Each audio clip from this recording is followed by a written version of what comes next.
Recording is on. All right, we're here today. I got the Zoom going to help out Chief Jones and News Now Houston. I'm just going to kind of sit back and let them do their thing. And if I come up with something I want to talk about, I'll add it in. If not, I'll just keep my mouth shut.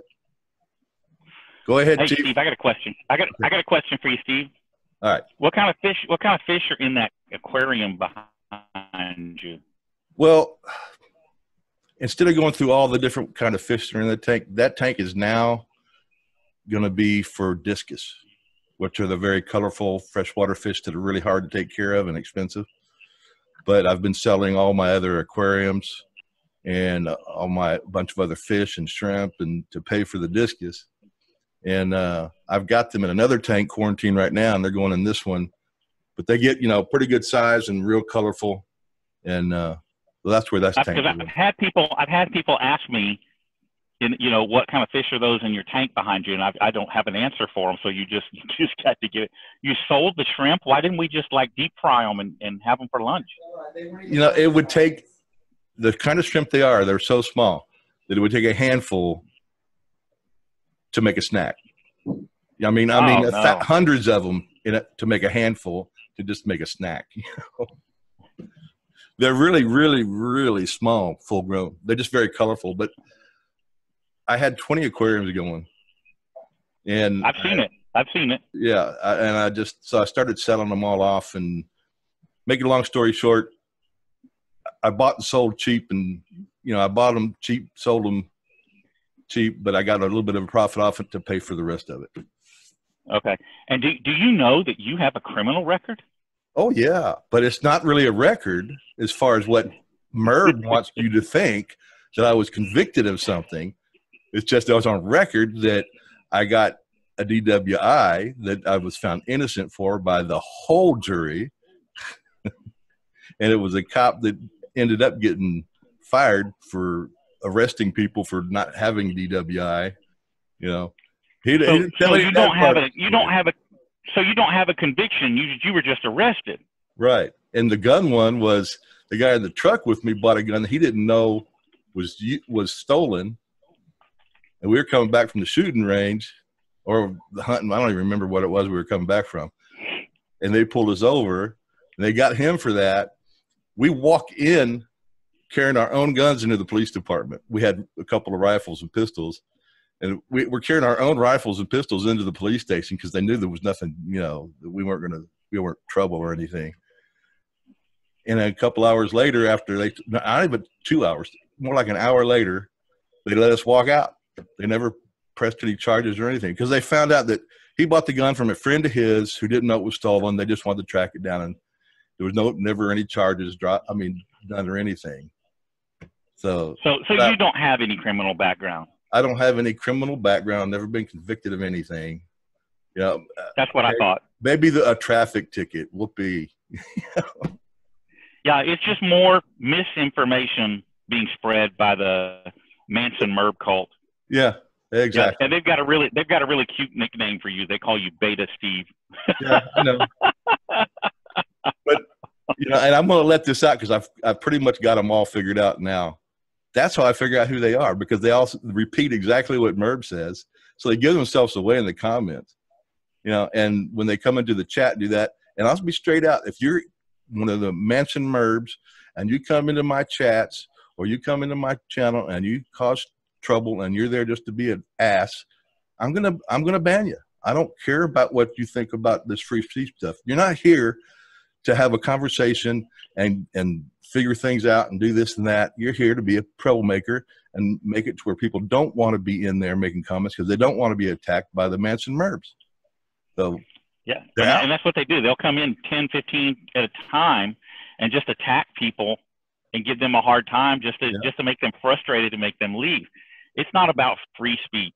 They don't care about free speech. Unless you agree with what they're saying. Yes, they care about their agenda and spreading their agenda. That's what they care about. And you ones that put these questions in there that act like it's an innocent question, and I can tell by the way you word it's not an innocent question, and I know who you are anyway because I've seen you before. I've got several people making a list of all you idiots. So that's a waste of time for you. Plus, I don't really give a shit what you got to say anyway. So, yeah, I have no value to their opinion. It's funny that, you know, they like to call me Earl. You know, my name is Earl David. yeah. David is my middle name. And my family growing up and my friends growing up have always called me David. So that's what I use. And they say, oh, you're a liar. Your name's Earl. So what it is that's their narrative. They think that bothers me. It doesn't. In reality, I don't give them permission to call me David. They're not my friends. Yeah. So they will either call me Earl or Mr. Warden. It's that simple. I won't tolerate them calling me David. But anyway, I appreciate that. I wanted to, people were asking about the fish and all that, and I didn't mean to get off on a tangent. So go ahead, Chief. Let's get the ball rolling here. All right. I guess the people know who we are, so we'll just skip that. But I'm David. I'm Chief. I'm Kirk. Yeah. Something that keeps coming up in emails and people I meet in person, they say, how long has David been an activist and what stoked him to be an activist? So that's a two-part question, and I'll yield to you, sir. Man. Okay, so let's see.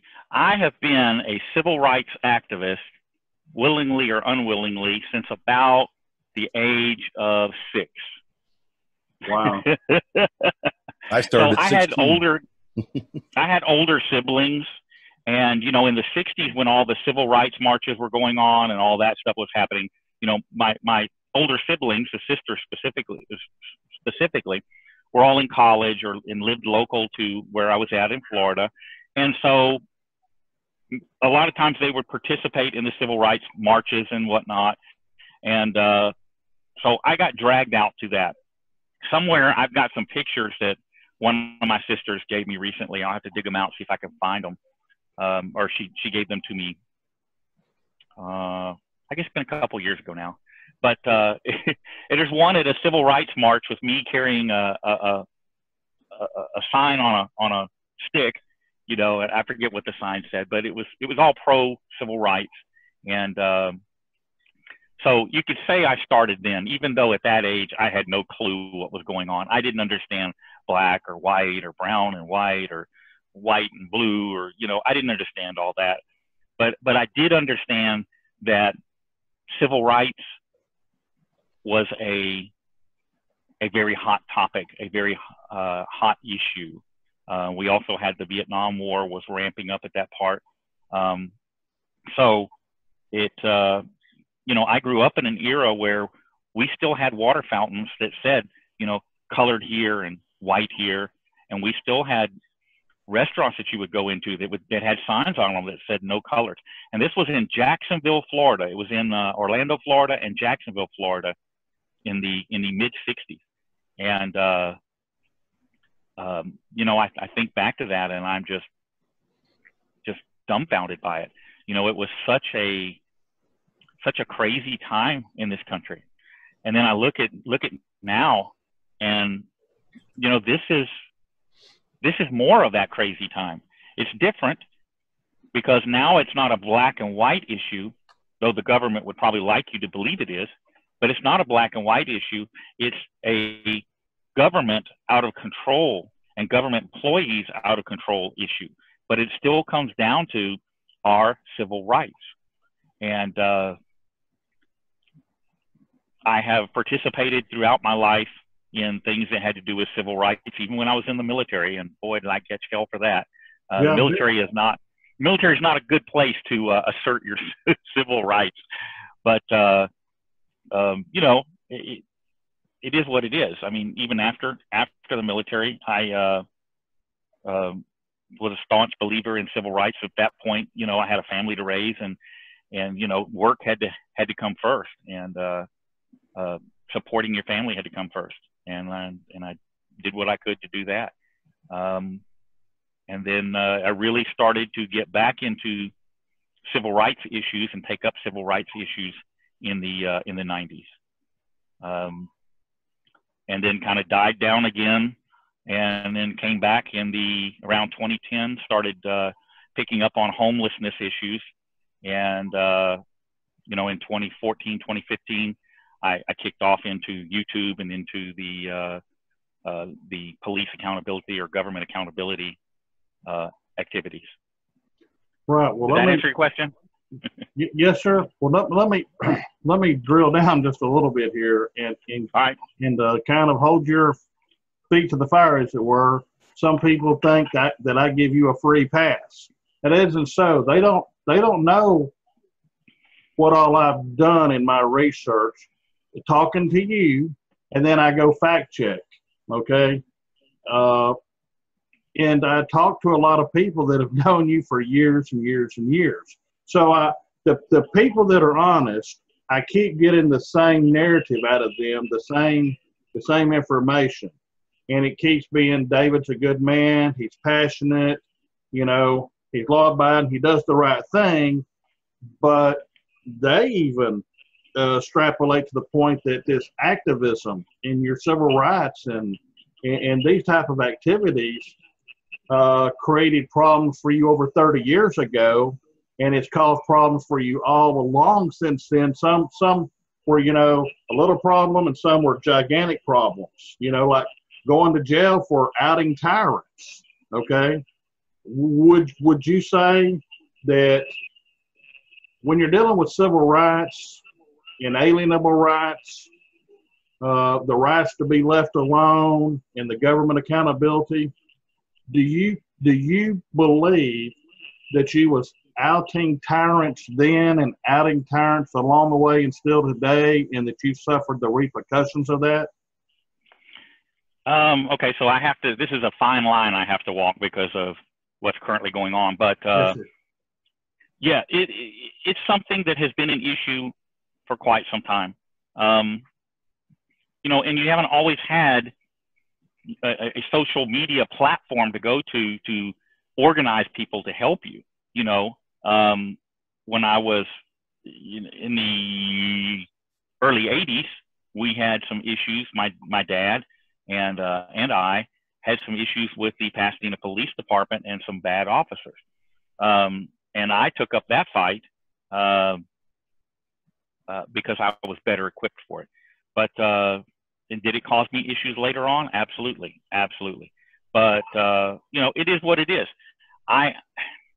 So you can whine and cry about, you know, the things that go wrong in your life, or you can pick yourself up and learn from it and move on.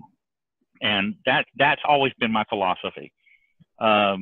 Just move on and try to do it better next time. And so that's what I try to do. I try to do the right thing. You know, am I perfect? Absolutely not. But I strive to be a decent person and consistent about being a decent person. Do I falter? Sure, I do. Absolutely. I get angry just like everybody else. I get frustrated just like everybody else, you know, but I make the effort to do the right thing. And sometimes that works out good. Sometimes it doesn't, but I do make the effort. Well, let me get to another question. A lot of people, you know, contact me through various means, and they say, do you think that the auditing community is divided? I said, well, it was not, but I'm interjecting a little bit here. I said, there are certain people that have a lot of psychological problems that have a need to feel important, and they're narcissistic or sociopath or psychopath that have come in and they try and divide things over and over. So I see you shaking your head, so you probably agree to that. Could you speak to that some? Absolutely. So you have people, let's go with Felipe Hemming, because he's a good example. You know, Felipe Hemming basically came to me and started to pressure me and you know, basically blackmail me. You know, you will support me, you will make me out to be this great person and everybody needs to come to, and blah blah blah blah blah blah. And I'm like, no. Well, I'm going to out you. Well, just out me out of the way, because I'm not doing it. You know, that dude has got an ego, like, it is just insane, the ego that guy's got. Right. He has a need. He has an absolute need to be important and be a focal point and be somebody. And in reality, he's not. He's not. And he's not a bad guy. Okay, don't get me wrong. I'm not saying he's a bad guy. You know, and that he doesn't help some people. He does, as long as you're on his good side. Okay, but his ego, he just cannot get his ego out of the way, and that need to be somebody out of the way. If you've ever met somebody like that, you know, and unfortunately, Merb's another one that's like that. You know, they have to have their cult following. They have to have control in order to feel like they have power. You know, there's your Manson cult, and you know, your little neo-Nazi groups, you know, which is basically what you've got coming out of California with the Hemming clan. You know, that's what they are, just a Hemming clan. You play their game, and you're good, and if you don't, well, then you know, they do their little gang thing. But and then the Merb Manson group, you know, we've seen how they operate. It's all about, you know, character assassination. And do they get violent? Yes, they do. Yes, they do. We're going to talk about that again in a couple of weeks. But yes, they do commit acts of violence. Absolutely. Absolutely. You know, because some things are ongoing. There's investigations going on that we can't say certain things because we would be actually interfering or impeding in a police investigation. So we got to keep our mouth closed and let the justice system wring it out. Now, I want to ask you specifically about Ben. Now, I want to put this out there. I know Ben. I talked to him at Almost Park. I talked to him on the phone a few times. I am told, I haven't seen it, but I'm told that he told several things saying I said that I didn't say, but I'll give him benefit of the doubt because I haven't seen it. People spread rumors like weeds, and weeds kill your grass, okay? So I don't have nothing against Ben, zero, okay? I don't talk bad about him. I don't really know him, and I supported him for a long time. Now I'm kind of in a neutral stance. I'm not for him. I'm not against him. You know, he's who he is. Let him do his thing. But, you know, what's your take on it? Well, you know, I got picked on, and I talked to Ben last week. We had a long talk. You know, I got picked on by some folks because of what I said about Ben in the last live stream, in the last Zoom meeting, about him being weak-minded and whatever. And really that was overblown and got twisted out of proportion. So let me clean that up a little bit. All right. Sure. Ben was in a state of burnout, and I've been there. I took a summer off a couple of years ago because, you know, I was in the same position. Right. He also had some very significant family members that died or were ill at the time. He just had a lot going on. Right. And when I said that he was mentally weak, that was a misstatement. That's not right. He was under a lot of stress, and he thought that he needed to take a step back and just take some time away and get his head together. And there's nothing wrong with that. I've done it too. So, fair enough. But the Merb group, the Merb people saw that as a weakness, and they were trying to exploit it and go after him. So, you know, it's not that he's weak-minded. You know, he was just in a bad place. And we all get there at one point or another. And taking time off and walking away and assessing your priorities is exactly what you should do. Exactly what you should do. Okay. Now I want to ask you another question. And I don't want to harp on the Merb Manson family cult. People will say you're labeling them. Well, maybe so. However, I think it is a description of their behavior and conduct because it mimics the Charles Manson family from the 60s, and they kept escalating and escalating and escalating and got into some serious violence and killed people. Well, this Merb Manson family cult started off kind of down here, and it escalated, and in recent times it's really jacked up. But of course, we can't really go into that. But I'm saying it follows the same thing. And there was a documentary. I'll put a link in it, okay? But it's a reporter was talking to Charles Manson, and he talked about the things he did. And he said, I ain't done nothing wrong, man. I ain't done nothing wrong. Well, I seen John Boy Merb, the cult leader, on a video saying, I ain't done nothing wrong, I ain't done nothing wrong. And the very first thing come to my mind was Charles Manson, because he was in complete denial, because he's a psychopath and narcissistic. He's in the 1%ers, the most dangerous people in the world. Now, that don't mean they're going to act on their impulses, but Charles Manson did, and I see Merb pulling the trigger with his robots. You know, just like the girls shaved their head because he shaved his. When Merb says these words out of his mouth and his minions go and repeat it and he blasts people, then they take that as that's a sign from our leader to go do his bidding. You know?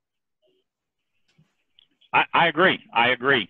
You know, it's an interesting thing. I have an attorney here that's looking into some things. And one of the things that he came upon was Discord.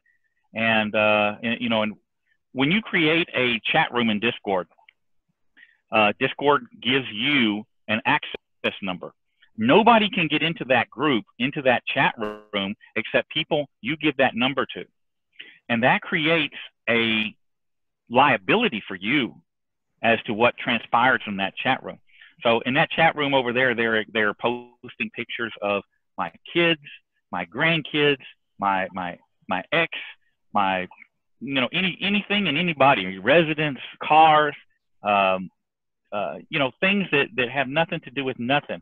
And if acts of violence are committed against any of those people because it was shared there, I believe that the chat room owner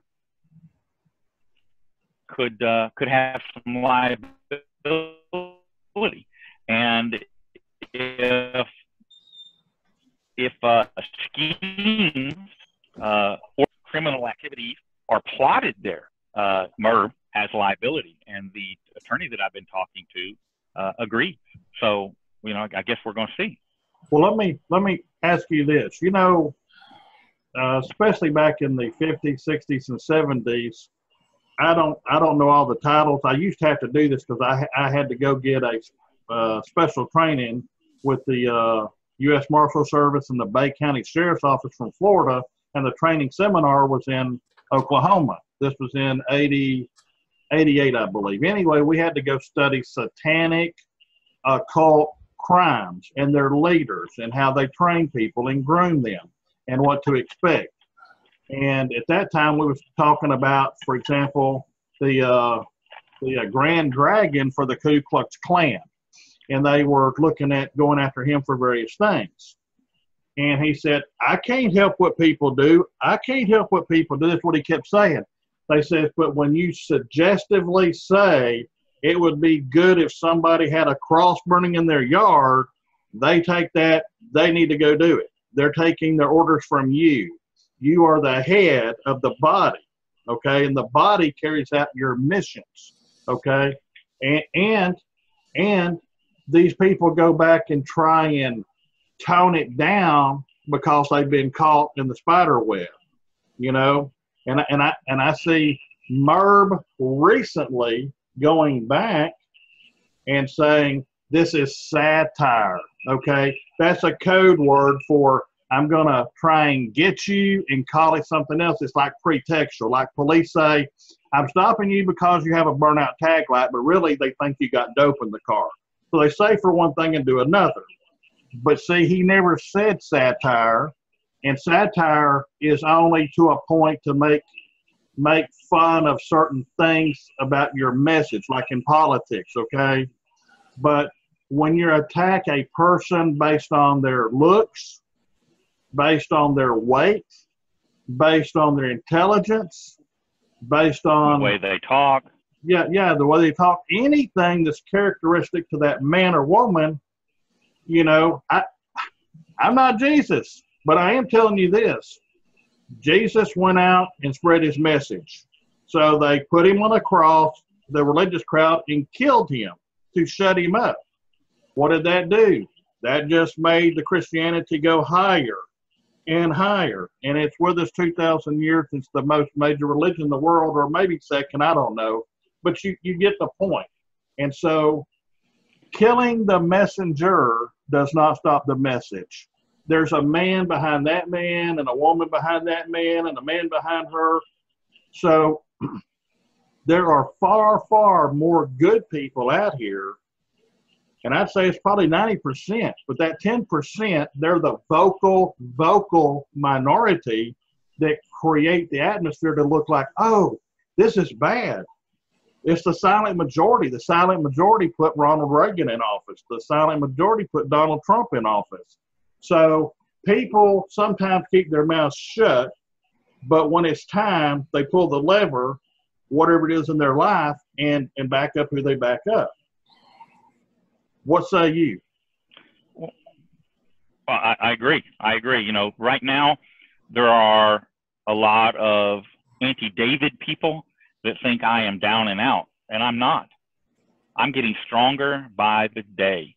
And this movement, while it may be divided right now, the division is coming from just a few people. It's not everybody. It's just a few people that are creating the division. And you know, I need to work through with what I've got going on right now, and then we're going to weed those people out. We're going to weed them out. Well, but I need to drill down just a little bit more to get real specific, because I've had a ton of email on this one specific issue. People have said, we believe that David was a Christian, and we believe he is, and we believe you are. Will y'all allow a olive branch or a conduit for people to repent and to come clean, and you work with them? I said, for myself, the answer is absolutely yes. However, you know, trust that is down here. I said, you know, you start out here and you work in over a period of time. It takes time to build trust, but I would at least offer a hand of friendship. How say you?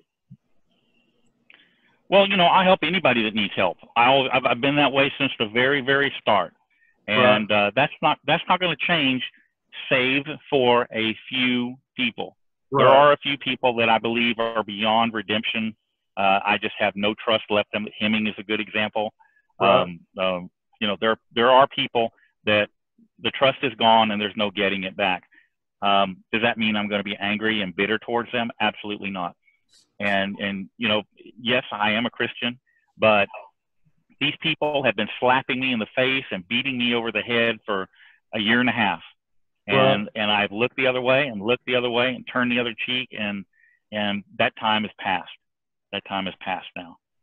So, but yes, you know, I'm going to air my grievances, and then at that point, anybody that wants to be friends is welcome back in, you know, but you're going to have to earn the trust. You're going to have to build the trust. They're not coming in with a clean slate like they did before, you know, because I may forgive, but I do not forget. And, you know, what's the old adage? Fool me once, shame on you. Fool me twice, shame on me. That's where we're going to go with this. But yes, I would gladly extend an olive branch, you know, because I want peace with people. I want people to be at peace, and I want people to come together as a group to make change. And we can do that. Our power is not in individual numbers. Our power is and our strength is in our group. That's where the power is, in unity and getting along and helping each other. Right. Well, you know, back in the 60s, there was Malcolm X, okay? He was real aggressive, real assertive, okay? And then you had Reverend Martin Luther King Jr., who was going for the same thing, I would say, but he went about it in a more passive way, and he basically let the people see that the police were hurting him and the people, and the people said, "Hey, you know, we see you're trying to do good and right," and they came to his defense. Where at the same time, over there with Malcolm X, they were looking to throw him under the dungeon and do away with him. So people say, well, this is right, that's right. Well, they went about it different ways, okay? And I'm saying auditors go about things different way. So maybe that's not the good comparison, but I've just the only thing come to my mind in civil rights, okay? And in the government, you can go back and look at old FBI documents from J. Edgar Hoover that they're still around. A lot of them were destroyed by a secretary, by her own testimony, okay?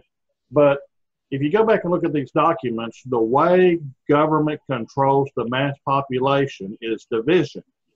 Division by the amount of money you make, the neighborhood you live in, the type of jobs you have, the color of your skin, the religion.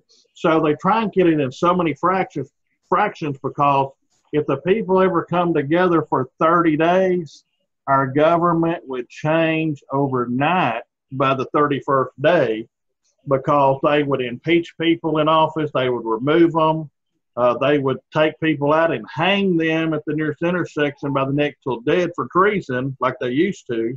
I'm not advocating that, but I'm saying that's what would happen to the people get together, and the government knows that. The head always protects itself. So it compartmentalizes and sets the people apart and keeps them at each other. So I say strength is in unity, you know.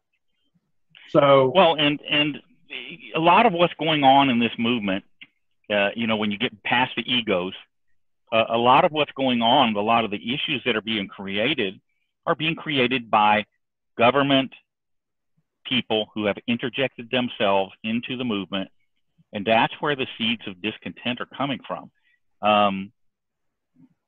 And these are the same techniques, are similar because they've been updated, you know, to allow for social media and stuff. But these are the same techniques that were used in the 50s and 60s against the civil rights activists. yeah, Nothing's changed. The government doesn't change its methods. It doesn't. You can't teach the government new tricks. It uses the same tricks over and over and over. like the CIA's dirty book of tricks out of the 60s, like UK Ultram. Let's see, wait a minute. I had a freaking brain fart. You know what I'm saying? The OK Ultram or whatever it was, where they learned how to get in people's minds and they could make a sound or flash a light that would cause a man to do things that he would never do. You know, and they learned these tricks. Well, they still use that in small portions, but on the masses, they said we got to find another way, and they do that through the media. I went to a training course where the police were told, we've got to hurry up and get a statement out, and that'll be the narrative that the media gives us, okay? And it'll get people thinking that way. If you wait a day, and the newspapers will come up with whatever they want to, and then people be hairy-carry, so it's a controlled situation. Absolutely. You know, when I was arrested, just minutes after I was arrested, Deer Park Police put out a statement about my arrest. They had the statement already prepared, ready to go. Yep. That's their attempt to control the narrative, okay? Right. If I had been one of their officers, I'm wondering if anything would have been said at all. You know, I would have said, let's wait and see how this. Wait. We got to wait for the trial. We got wait for the trial. Wait and see how the investigation goes. That's how it. But with me, oh no, he's guilty. He's guilty.